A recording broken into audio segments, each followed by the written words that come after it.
शैतान की आखिरी चीख, वो लम्हा जब उसकी सदियों पुरानी मोहलत हमेशा के लिए खत्म हो जाएगी। ये है आखिरी दिन का आगाज, जब कायनात का निजाम टूटना शुरू होगा और हर चीज अपने अंजाम की तरफ बढ़ेगी। तरफ गहरा अंधेरा छा जाता है। फिर अचानक एक जोरदार धमाका जो सुकून को हमेशा के लिए तोड़ देता है। सूर फूंका जा चुका है। एक ऐसी आवाज जो जमीन व आसमान को हिलाकर रख देगी और सब कुछ खत्म हो जाएगा।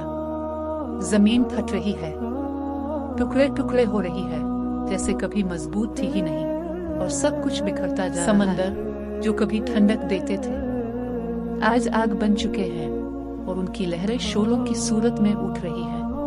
आसमान जो हमेशा महफूज लगता था आज फट चुका है और उसके पर्दे चाक हो चुके हैं। आज वो दिन आ चुका है जिसका वादा सदियों से किया जा रहा था और अब कोई भी इससे बच नहीं सकता।